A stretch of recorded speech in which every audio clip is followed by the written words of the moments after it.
Well, now it's time for our casters to get us into that game one between BLG and Snake.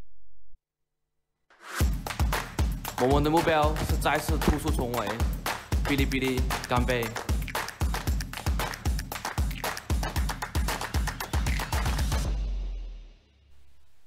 Thank you, Mr. Roma. And if you had enough of us, well, too bad, because we're back for more as we get into our second series of the day here in Chongqing. And it will be, of course, Snake in the home arena in Snake Pit versus Bilibili Gaming. How are you feeling, Frusk? I'm feeling really good. So like you said, we went over from Hangzhou. We're now in Chongqing. Yep. And no one survives the Snake Pit. Now, we've gone through draft phase, so unfortunately, we won't be able to cover that, but we're getting right into it. That's all good. Get it, Chongqing.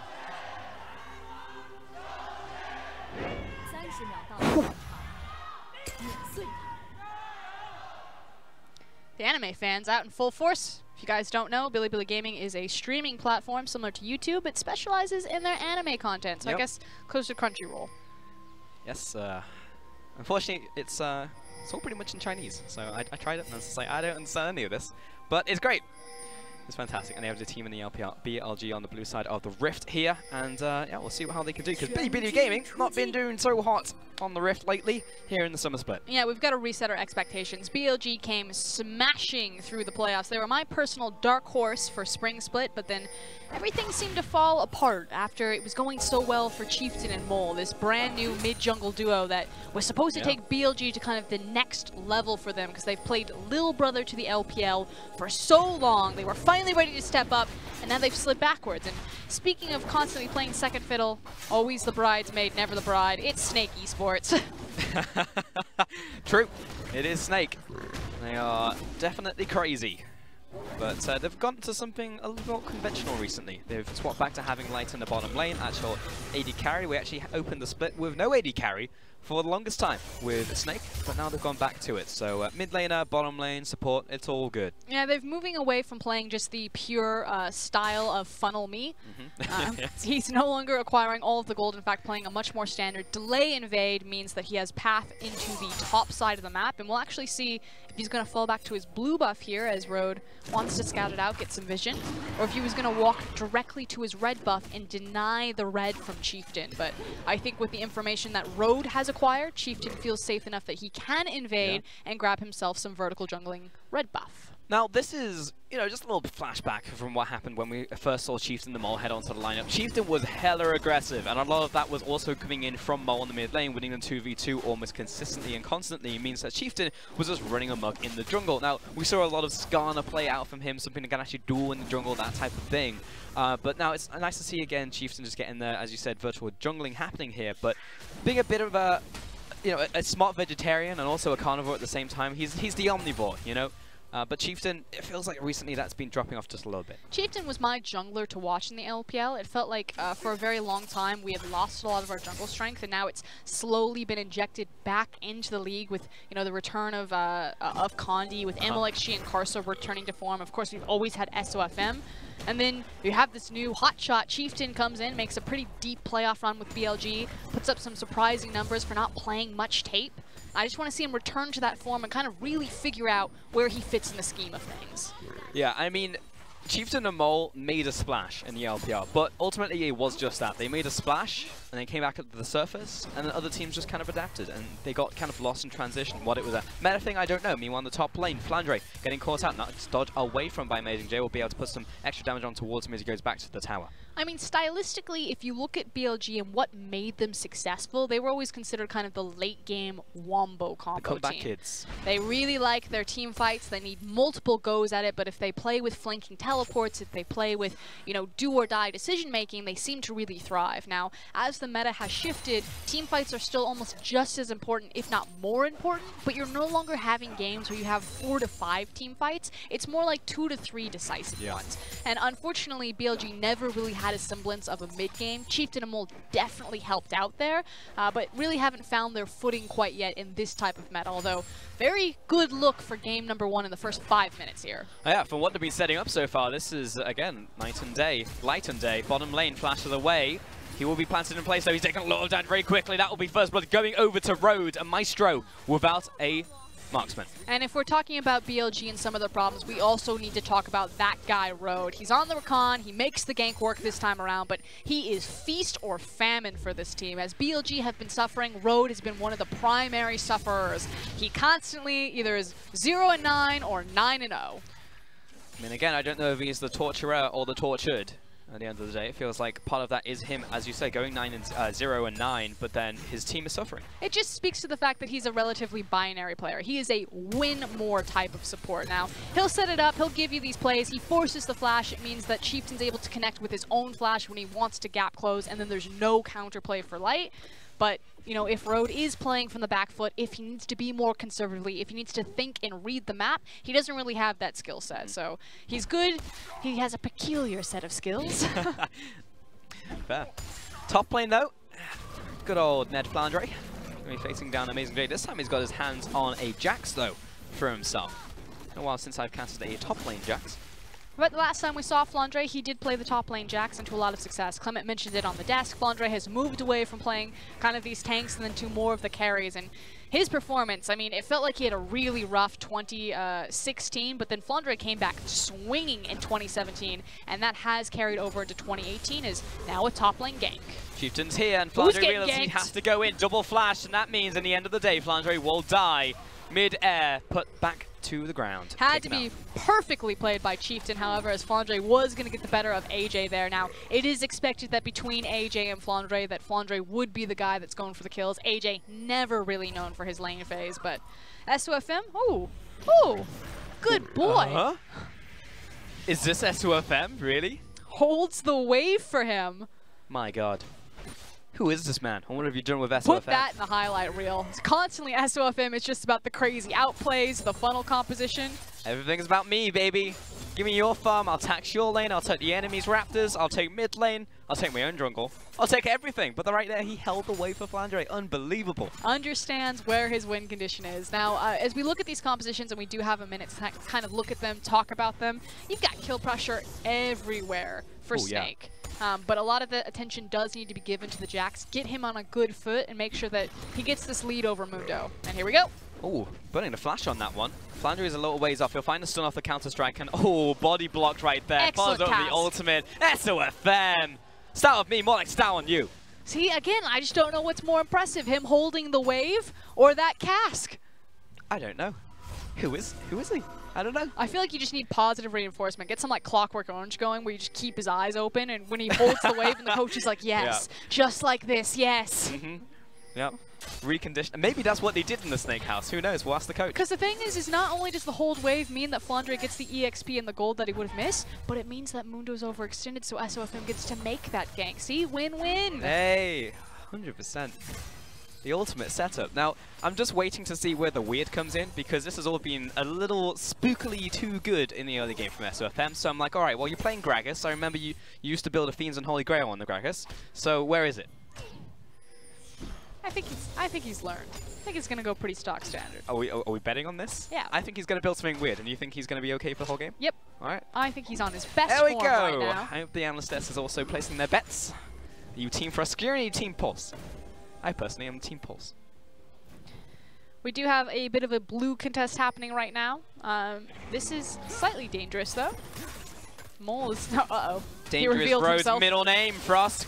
SOFM face first into a talon. Uh-oh, don't want this one. Grogro, a little too early on that taunt. He's going to get stunned up on the front line by Chieftain, but he is Tunky. Oh, over the wall. Maestro comes in to follow through as well. Slams down onto the earth. Grogro following through. Doesn't find a Justice Punch, but here comes Light in from the bottom lane. Mole jumps over the wall, and Grogro finds him once again. Jin Dao, it is lights out for him as Light finds the kill. Chieftain over the wall, trying to get away from this one. And Road triple knock up. Let's go, Road.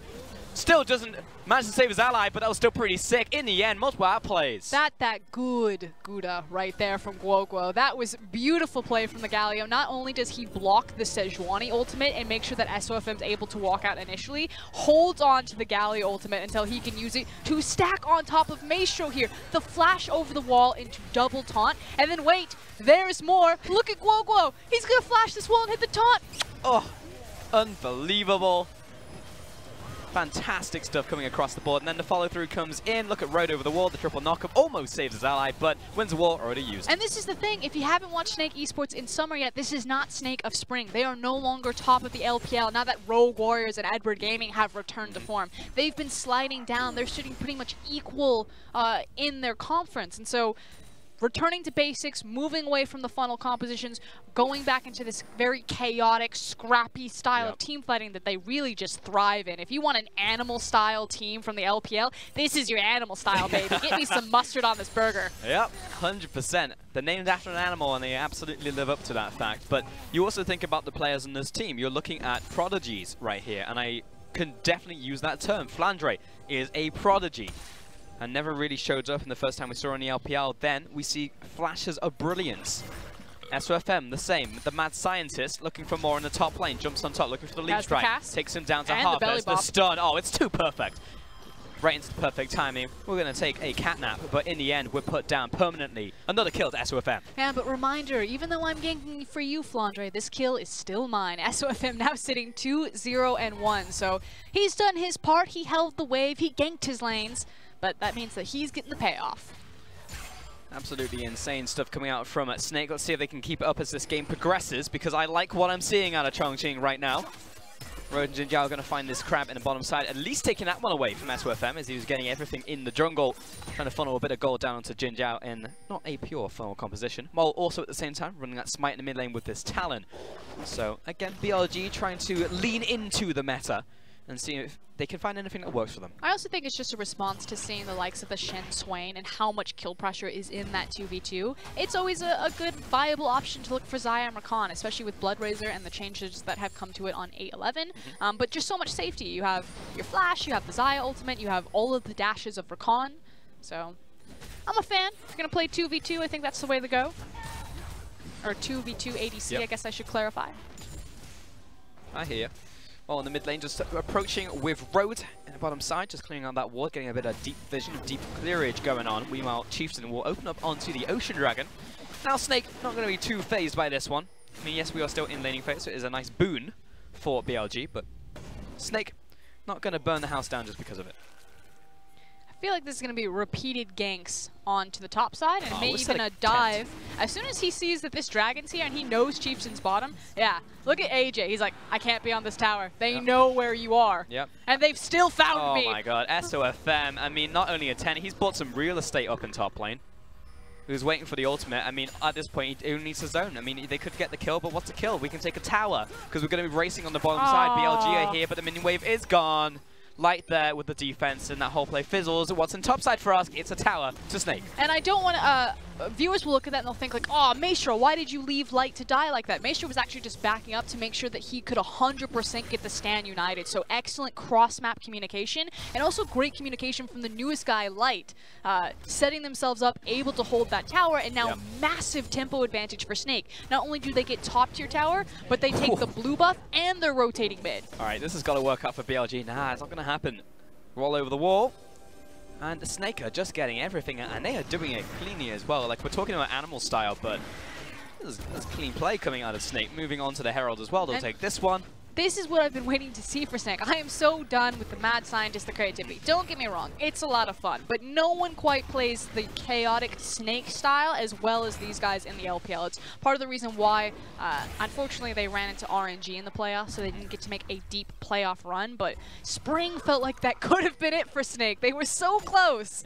And Worlds just gives them even more opportunities because there's more seeds up for grab. Hey man, do it again. I mean, even at the very least at the start of the split that you don't maybe get to the top of the standings, you got a lot of experience trying everything in the meta possible. So Snake, it's always in their back pocket now. You know, it's in that bag of holding. They can pull it out at any time. It's just like, Rengar Ivan, let's go. And then like RNG are like, what? And Snake are like, 2-0.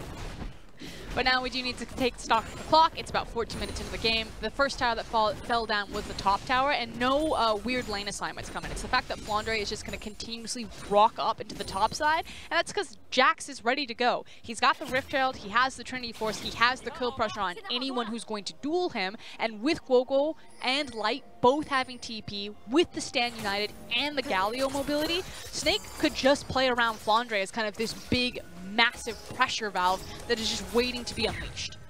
Yeah, right now with that Triforce as well, he has a big advantage in the top lane.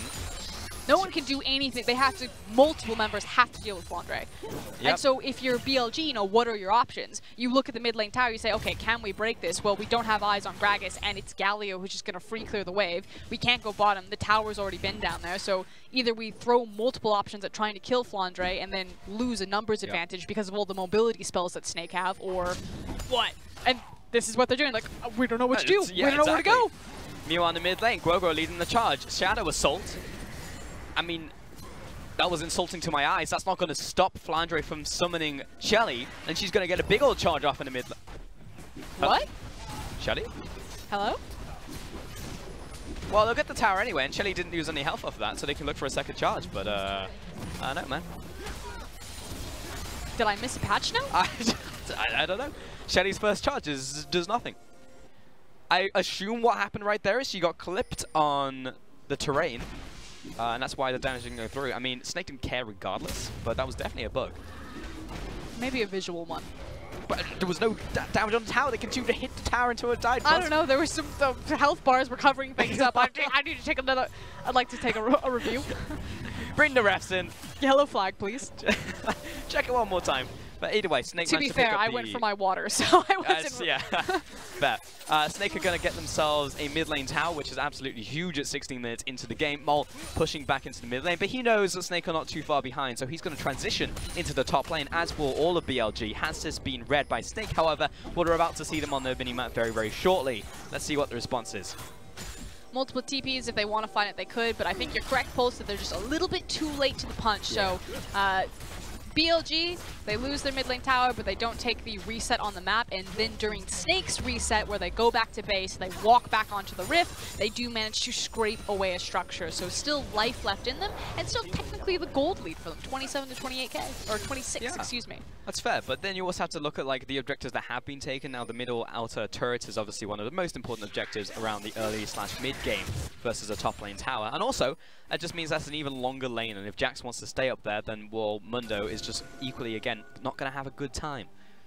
Not going to have access to a lot of gold where he can start really taking off. The nice thing is it's still Mundo, and I feel like he's still a relatively low econ top laner in comparison to a lot of the other top laners running around, like the Jax. Yeah, I mean, that's the thing about the top lane matchup, to follow on from our Mundo conversation earlier, is that if you have a Jax who is ahead, he's very annoying to itemize against as a tank, because his damage is around 60-40, 50-50 split between AD and AP, which is why you can see Amazing J splitting between having Tabbies and the Spirit Visage at the same time. Yeah, but then you're ineffectually building both stats, which means that FLICKR are going to have a bigger power spike when you hit your first item, which is the Triforce.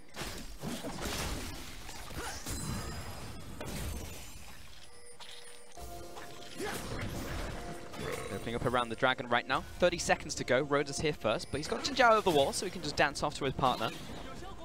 SFM is waiting in the brush, as is Chieftain. But we're just setting up right now. It's all the setup. FLICKR going back to base right now as well. Low health, low mana, but he has to teleport, ready to go from base. Curious how potent and powerful that BLG believe that they are. Again, if we look at the gold lead, it's relatively even across the board, but looking at the itemization, yeah, in the 1v1 between Jax and Mundo, that can be a bad time. But if you look at Mol, he's got the completed Duskblade, he's got a lot of penetration, you have Storm Razors on Xayah, as well as access to the Zeal. BLG are pretty confident on their single item power spikes. They could take this fight depending on how it's executed. Chieftain primed and ready over the wall, has flash and ultimate. SOFM bring this one down to half, and Rhodes is in very early, maybe too early. Jinjiao pushing forwards, he's found Maestro, he's gonna blow him up where he stands. Meanwhile, throws out the Feather Storm, Chieftain on the backside, but FLICKR is the one who is ripping apart the backline. He finishes off one bird person, but that's only Road. Can we find the carry? Light low, he's about to ascend into darkness, pops the ultimate, and he goes in to the Zhonya's. Meanwhile, Jinjiao getting chased down by a very angry FLICKR. He finds 3 as Chieftain is now being chased down. Finds a hop on towards an ally, and Grogo chasing after. No flash on him. Will not be the taunt, but FLICKR looking for the dragon. And FLICKR was the breaking point there. Yes, it came down to execution. It wasn't as clean as it needed to be from BLG. FLICKR then is able to walk down, not even TP, still has access to the summoner spell. They clean up the fight, they clean up the dragon, and suddenly this gold lead still dead even. What the hell? I don't know, Frosk. I'm going to need Mason on the numbers right here because it is confusing to me. But either way, it is definitely a Snake win. So issue is the pincer maneuver, which I guess for BLG's champions isn't the worst thing, but immediately losing 2 of your members, that definitely is. Now Jin Zhao does what he can, and he actually does very well, catches 3 people there with the feathers, but no one can stop FLICKR at this point, and there's no defense. Jin Zhao steps a little bit too close, FLICKR jumps off of the Mundo, back onto the Xayah, and then cleans up the rest of the fight. Yeah, Jax will do that. This is the Jax who is very far ahead, hits very hard with the W max, and is now on 2.5 items, about to be picking up the Titanic Hydra, which is yet another reset for him in his terms of his auto attack. So basically, you can get 3 auto attacks down in like half a second, and it hurts a lot. It hurts a lot. Ooh, look at that gold for us. 2K difference between these 2 top laners. Yes, sirree. And to be fair, SOFM, you know, was a supporting cast in this one. He ganked top lane like 17 billion times. And it worked. Real estate paid off. He got the investment. It's literally between the supports. That's how BLG are still in this game. It's Road! It's literally all him. And it is Road to find the pick onto Maestro. Indeed, you were the prophet, Frosk. It was between the supports. Road, the one true savior of BLG. He's such a good metric. Like, I feel like you could cover up the Road metric. Cover all of the entire screen, and just depending on what Road's scoreline is, you can already tell if BLG are winning or losing. And if it's like 0-0-0, you're like, ah, they're losing. So what do we call this? Like the Road paradigm? Like, we've got to give it a cool name. The Road to Nowhere? I have no idea. The Road to Nowhere, okay. Meanwhile, SOFM caught out, but he's got double the shields on top of him. Will he bleed out? That's the question. Oh no, but it's going to be his team. Click him! Not even close, baby. Come on! Observer, throw me a bone, click him!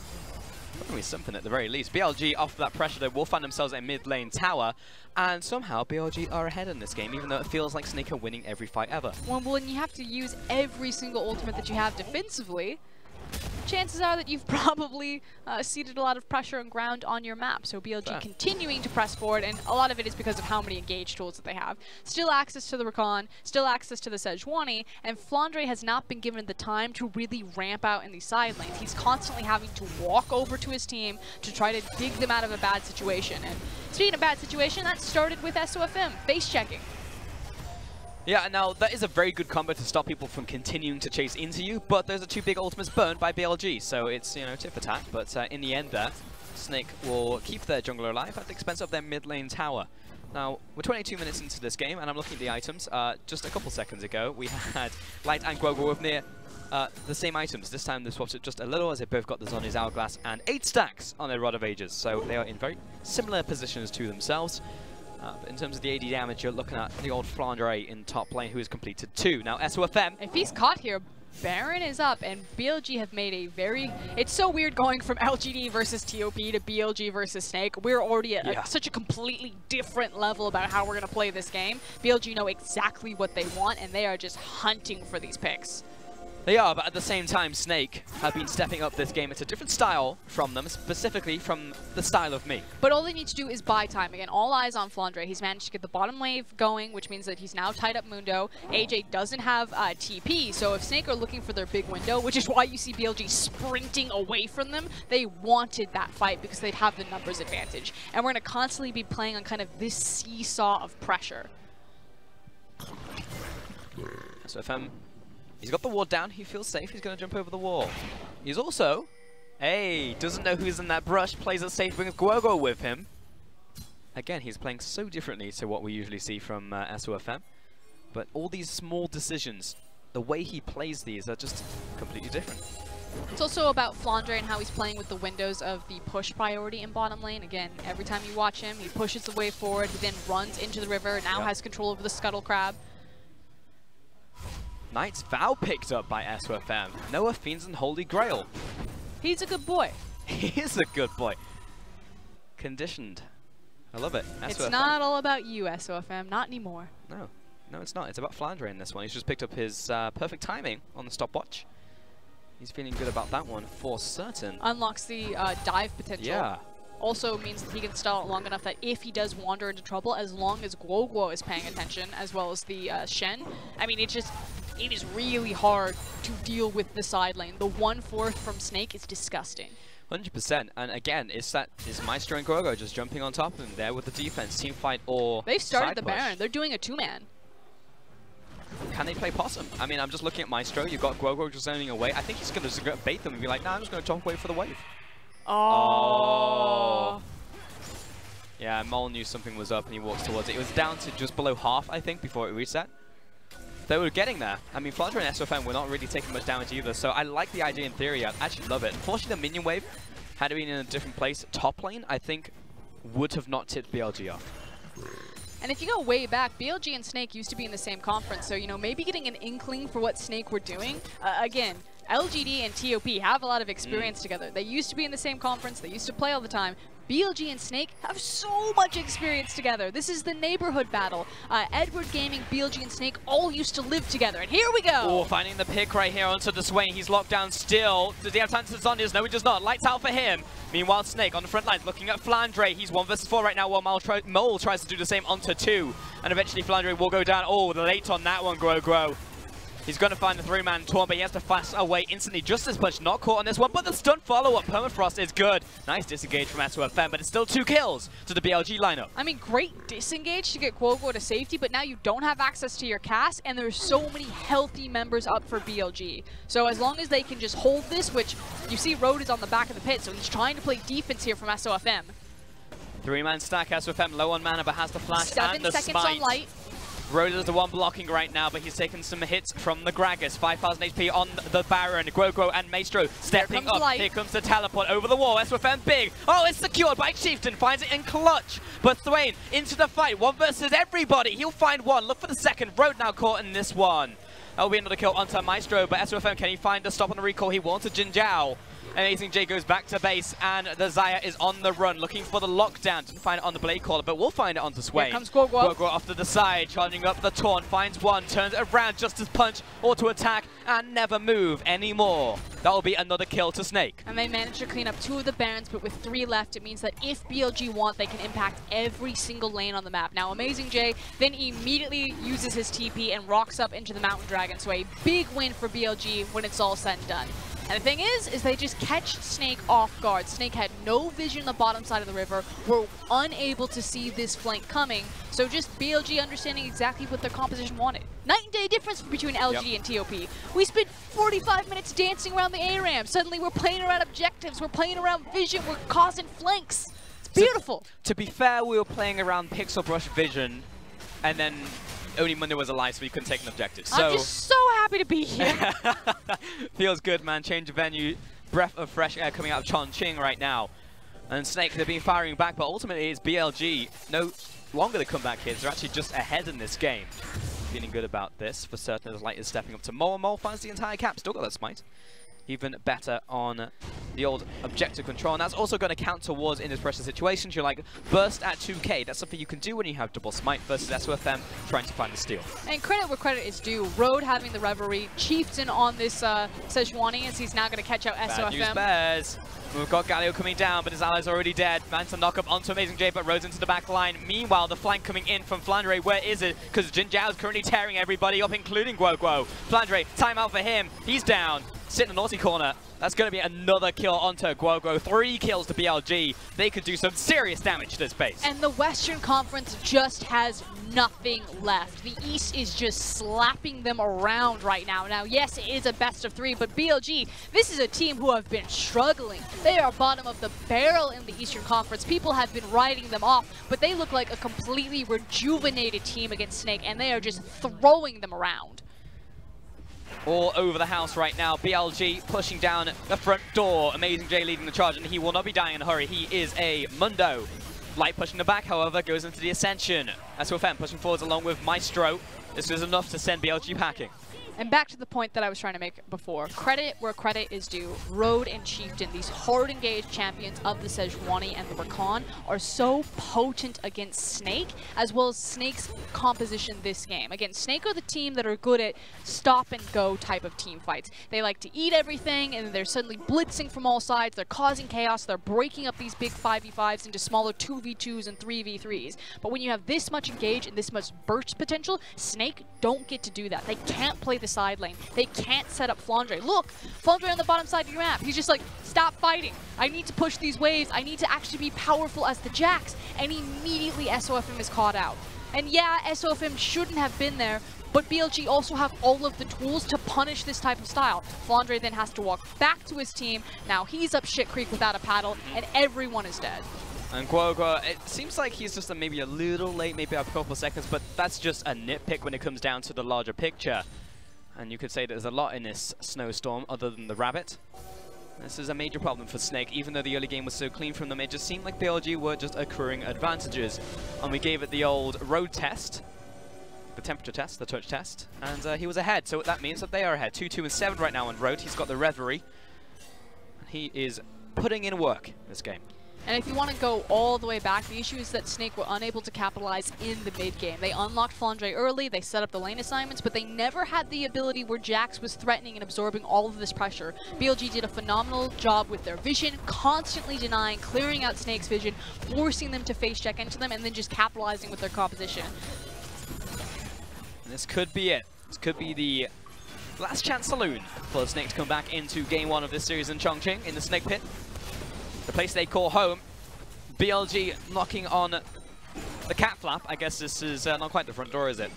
You know, looking towards this bottom lane, and it is being held currently. There is a good amount of wave play between the Force Lightning followed by the Winds of War, but eventually something is going to crack, and the mid lane has already done that. But it's low risk, high reward, because the fact of the matter is there's nothing for BLG to play on the map right now, so you might as well try to get the kill, because if you kill Snake here, you win the game. If you die here, at worst, you maybe give over a couple of bounties, a couple of guild, but there's not like Snake can run it back down at the end of the game. There's no Baron, there's no Dragon. Road once in, Road once out. But so far, they're trying to take this tower down. It's going to turn into a full-on brawl. Jinjiao on the front lines. He needs to flash away from this one. FLICKR, who can get on top of... Oh, what a route coming in from the AD carry. FLICKR, though, with the Guardian Angel. He's looking for a target, and he's found Mundo. Chieftain finding a way back into this fight, and Mo wants to find the assassinate, but it's not going to happen. BLG, somehow, the tank is still alive, and it can turn back towards them. The combat kids within this fight. FLICKR jumps back towards his team, but it's looking for the counter-strike. Oh, the follow-through from Maestro is good. He blocks a couple auto-attacks, but they can't quite get on to the targets they want to. Road with a re-engage once again, and Maestro goes down. The gold lead speaking for itself. It's close to 10k in favor of BLG, and as I was saying, it is just high reward, low risk. You always take the team fight right there, because even if Snake do win it, they don't get anything on the map. It's too deep to run back. BLG, they've got the tankiness, they've got the gold, they've got the stats. They weather the storm and take their second inhib with Baron in 1 minute.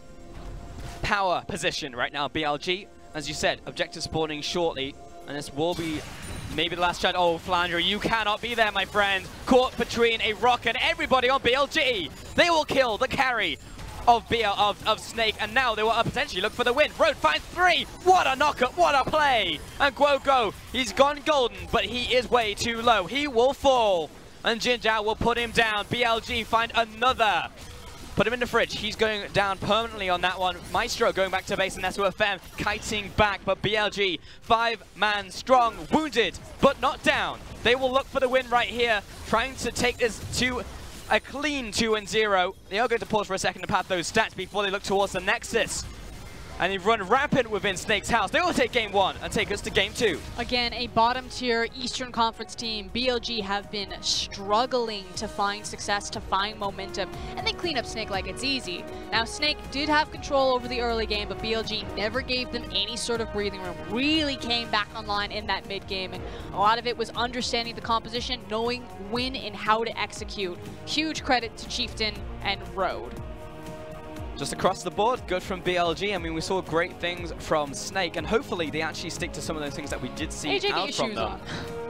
Yeah, he's got to be comfortable, man. We are in a blazing hot summer here in China, and I'm sure it is no different there in Chongqing. So I totally respect it. My shoes are not on either right now. But you take a look at the damage done. Jinjiao, the thing is that when BLG didn't have any sort of mid-game presence, Jinjiao's stats personally just got tanked. There was nothing he could do. Now that BLG have the duo of Chieftain and Mole, and BLG can survive the lane phase, suddenly Jinjiao looks a lot better. Imagine that. Yeah, imagine. That's an old throwback. That was an old storyline. Jinjiao unable really to get onto the field. Look at him now. Look at him go. 27,000 damage. And FLICKR, you're calling him the carry of the team, but a lot of it was coming out from the tanks and the burn damage coming out. He was there for the cleanup. and for the burst damage. I mean, frankly, Snake just didn't execute on their composition. They needed FLICKR to be that powerhouse in the side lane. And I'm not going to say that that's FLICKR's fault. Yes, maybe there's some instances where you say you shouldn't have TP'd, you shouldn't have collapsed to your team, but ultimately, Snake never set themselves in a position where FLICKR could come online and be powerful and be that pressure valve because they kept getting caught. SOFM and Guoguo, time and time again. Over and even though it didn't turn into a kill onto them, it did turn into pressure or a mid lane tower or an objective. Wasted time exactly. and wasted momentum. Yeah, and that allowed BLG to. It wasn't a comeback. They just stayed ahead in that game all the way through. Small or big, they managed to close it out. Well played to BLG. They'll take us to game 2. For now, though, we're going to send it back to the analyst desk. BLG proving once again that the East is superior so far in this game 1, and Snake looking like running around without a head in that game. Yeah, like BLG 1-5 of their own conference, but looking at a 2-0 possibly in the West so far. I think their biggest success here was targeting down the 4-1 and never letting FLICKR set up any of those side waves. FLICKR had a great start to the game. He was 3-1-2, 2,000s of gold ahead of the Mundo, but every time Snake as a 4-man tried to match the push of FLICKR, they were instantly attacked by BLG. Road on Rakan is a no-no. You absolutely have to ban that away. He gave no breathing room for Snake, and they just never got the 4-1 going. Yeah, and that is such a struggle when you're trying to run a 4-1 strategy. You want to try to bait the enemy backwards and forwards by saying, there are 4 of us here. Our Jax is teleport. Should you fight us or should you not? And Road just said, all right, and then all in. Yep. And there was no time for a reaction from FLICKR to flank. More often than not, he was finding the flanks. He was able to get into the back line and find Jin Zhao, but there's only so much a Jax can do when 2 members of his team is already dead. Galio has used Hero's Entrance on the wrong target. And then Jin Zhao just uses his summoners to try and escape. I think the one time it was successful was when Jin Zhao actually stepped up in the fight and FLICKR got the surprise counter-strike on him. The key thing about Jax is that he only really has one chance at going at the back line. He only has that leap strike, and if it doesn't work, if he fails, if he comes in and has to go on a tank, then that team fight is done. And you could see the difference between the 3 team fights. First one, Jax stands onto Jin Zhao, the game is over instantly. But the second one and the third one where he has to go on the Mundo, Jax as a fighter doesn't have the reinitiation power to go towards the back anymore. So, you know, really good props on BLG reading the competition and playing it out well. Yeah, definitely a successful win for BLG to play around that strength from Snake. The question is, can they do it in game 2? We're going to find out, but first we're going to take a quick break. 我们的目标是再次突出重围，哔哩哔哩干杯！